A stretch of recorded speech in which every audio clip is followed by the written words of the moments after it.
I've been hearing a lot lately about men don't talk, but in my experience, men do talk, just people aren't listening.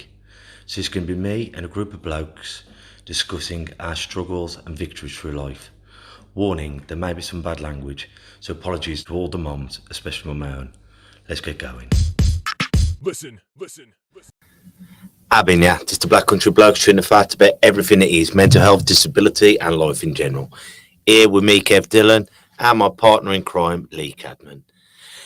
And as I'm sure everyone's aware by now, with Ukraine being at war and the devastation that war is, there are no winners when it comes to war. Just sorrow, misery, and with everlasting fear of World War III happening. And may I first say to on all sides how sorry we are for loss of life and the fear that this brings to people. We were watching the news as I dropped my daughter off at school today, and I went around to my mum's house and we were watching it on the telly, the news, and there was a mother and she'd lost a child and she didn't know if he was alive or dead. And then the men taking their women, wives and sisters and daughters to train to then going back to fight. And it was just that sorrow felt by everyone. And I was talking to some of the kids from up here, teenagers, and how frightened they are of the possibility of the war coming here and over. And I was saying to Lee, my daughter who's 6, and it's easy for me to control what she sees on the news, because if I see something, I can turn it over and put cartoons on or something family friendly. But Lee's eldest daughter is at secondary school and having smartphones and internet and social media and all this, it's petrifying for them. And considering the years that we've had with COVID, and if you see a nan, you could potentially kill them. And if you do this, and the fear of bringing germs into your home, and then this fear of war, how devastating it is to our children's mental health. And it's just that constant fear and anxiety. And this isn't taken away from the children and the people over in Ukraine and in Russia, because what they're going is real life catastrophe and petrified. And I hope to God in a million worlds it doesn't happen over here, because war is never beautiful. But for the people who are over here and the children who are just getting themselves in that constant fear, and I don't know what to do about it, because you want to give them some information, but not all information. But knowledge is key. But at the same time, with all the best knowledge in the world, what can a child do anyway with that information? And it's how much we actually understand it, isn't it, Kev? Like, how much do we really understand what's going on? Because you look at, even us looking at TV and watching it all, or seeing it on social media, it doesn't. There's a disconnect, isn't there? It doesn't. Although it's happening, it's happening. It doesn't, because it's not directly affecting you at this point. It doesn't quite feel as real, does it? But it is kids, wives, sons, daughters, husbands who are dying, and you just, it's hard to explain really how you feel about that and what's going on. It's absolutely terrible that civilians are being killed on behalf of governments again. Well, we were there on our radio show on Black Country Extra on Thursday, and there's a TV behind us, and I'm looking at Lee and the TV's behind me, and it was unfolding behind me, wasn't it? Yeah. And what you said on there is, we don't want, as the media does, and as it did on the COVID, 1,000 people have died. Oh, well, it's great, only 500 have died today. Because every one person is alive. Every one person that dies, a family, a community suffers. Be it a child, an old person, a soldier. That's someone's baby, someone's father, someone's grandfather, someone. And it as I say, and I will say it a million times, there are no victors of war. It's also our children see those figures. Yeah. It's with social media now, every bit of information is coming through to them, and the way social media works is it will give you things that it thinks you may be interested in, and then keep bombarding you with them. And a lot of you see it quite often, don't you? Just by the titles. We understand this a bit better now. We've been doing this, but by the titles you only a bit better as well. The titles you put on these videos, clickbait basically, it gets you more listeners. So and the people that are a lot more clever than me and Kev at doing it know exactly what to put to get social media to use these and send them around to everyone. After 2 years of COVID and the death that's caused, to go into this and seeing that death, and that they potentially could become numb to these figures and what's going on. I think what you said before is politicians killing civilians again, and I can't think of anything worse to being separated from my family. And never mind, like, you go off to work, or they go off to school, or you go up and there's an explosion, you never see them again. And it's never the people on the ground. There you are in these villages and cities. You haven't signed up for it. You're there just trying to get along in your day-to-day life, and the powerful can affect your lives forever.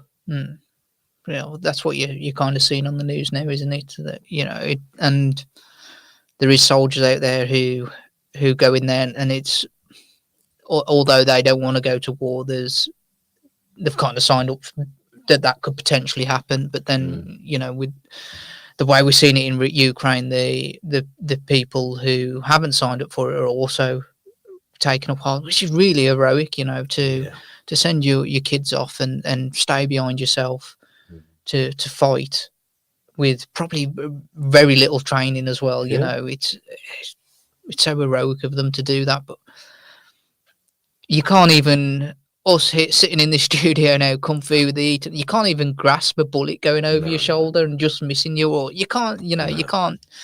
It's something that hopefully we never have to experience, but you can't grasp it, can you? And I think, like, being this close to home, because we know about wars that happen everywhere, and every war around the world, there's always poor people who lose life. But I think being in the UK, being this close, and we all hoped it would never happen in Europe again. Once again, it shouldn't happen anywhere, and all the wars and everything. This one's been documented so much because it's so close to our home. But the fear of it then going to Poland and then coming, and it's, at what point do they overstay and it becomes a world war? And at what it's that dilemma, isn't it, of thinking, at what point do people intervene? Yeah. Because do we have to wait to step over a line to intervene? But if we intervene too early, does that throw petrol and oil? And it's, thank goodness I haven't got to make decisions. Well, I think we're at us definitely at the age of nearly 40 now. We've been very lucky that we haven't seen a war, and we really don't fully understand the damage of World War II. We're kind of, we're at that point in our lives.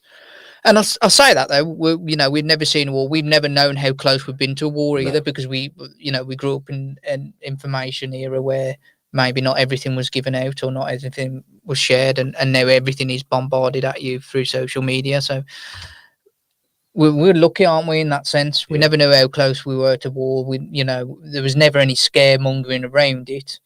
And we never experienced World War II. No, we've had like the Iraq. There's wars been around. But it's never felt close to home. The fear of coming here. Yeah. Or not that you're aware of. Or not that you're aware of. I mean, I've got friends and they say, you don't realise how many foiled attacks there are. Yeah. And But I don't want to know. To be quite honest. No, because I think to myself, what can a little thick boxing coach do about it? Yeah. All I can do is share as much love and positivity as I can in my community. But I think there definitely has to be more consideration for the information that's now being fed to our children. Yes. And as Kev said, my daughter and my son, to be fair, he's at the age where he's got his own phone now, and luckily he chooses not to use social media, but he does read the news. He likes reading the news. It's like an old man. But that information is, constantly bombarding them, and my daughter and my son's come down scared with a bit of anxiety as if World War III is gonna happen now. And in truth, I just tried to remind them, well, there's a good chance it's not going to. You know, I think we're definitely on the side of actually that's not going to happen, because it'd be that disastrous that every party, you would hope, is trying to stay clear of a world war. But also there's not a lot we can do if that were to happen, so why worry yourself with it now?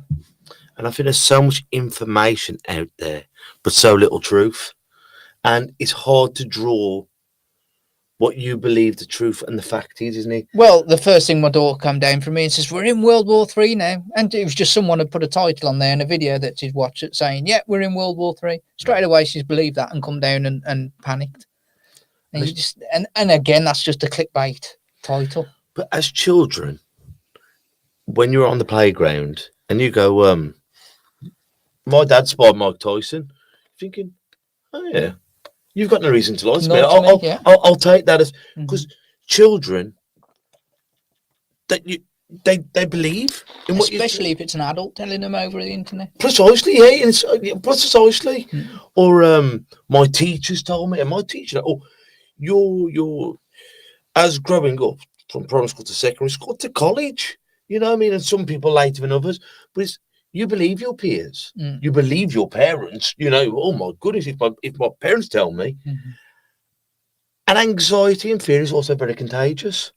And I know this from a fact, like not through the war, but like through the coronavirus. As a man who doesn't tend to watch the news, I was watching it 3-4 times a day at the start, going, oh my, you know, because we didn't know if it was a plague. And it wasn't until I started thinking about, well, hang on, I've got my little best mate here with me.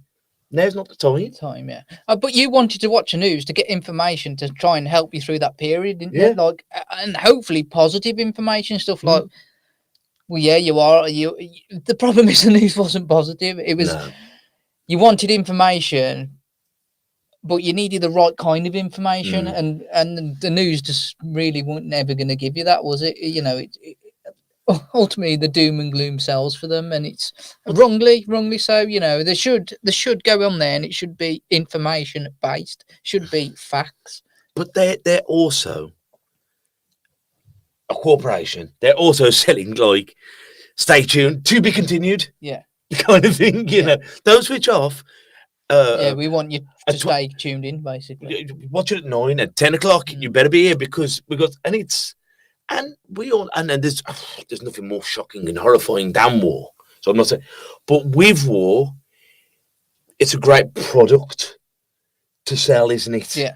You know what I mean? For the people who sell news. For the people who are selling it. Yeah. And I mean, the problem is with war, it's a lot of money to be made. A lot of money to be made from the wrong people, and no joy to be had. No. You know? And I just pray as many people can be as safe as they can. You know what I mean? That it comes to an end soon, but I don't see a positive end plan. I can't see, you know, what happens. What happens tomorrow, and you go, well, it's all done now, never mind, because life has still been lost and lives will never be the same. But I think that what we can do is try and protect our children as much from fear, from the fear and the anxiety of it, until the need comes that or hopefully doesn't come, then you have to have a bit of that fear in you. But yeah, you just need to protect. That's all we can do, isn't it, really, Kev? That's all we can do, to try and protect them from that fear and that anxiety surrounding it. It's the same as with COVID, as much as possible. Try and protect them from that, and whether that be turning the channel over, explaining to them as within the best of your knowledge what's going on, and explaining that there's no point in you worrying about it, because there's enough people a lot clever enough worrying about it, for starters. But you know, and explain that the chance of actually coming over here, because hopefully no one wants a fallout war, so hopefully it's a slim chance. And deal with it if it does happen. But fear God it doesn't. Yeah. Well, I think a short one for today, guys. That was a nice short one, wasn't it, Kev? But we're joined next week. Well, we're on the radio this week with Sergeant Peppers. And I'm going to leave you. Oh, I had a quote then. Let's see if I can remember it again. Can't have been that good. No, it's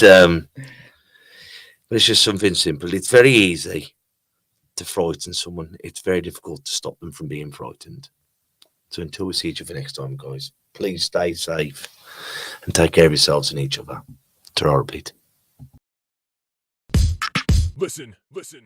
And that's a wrap for another show. But if there are any comments or messages that you would like us to read out for our next podcast, please be in touch.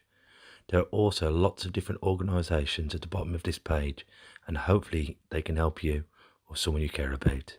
Please share this to spread the word. Until we talk next time, ta-ra a bit. Listen.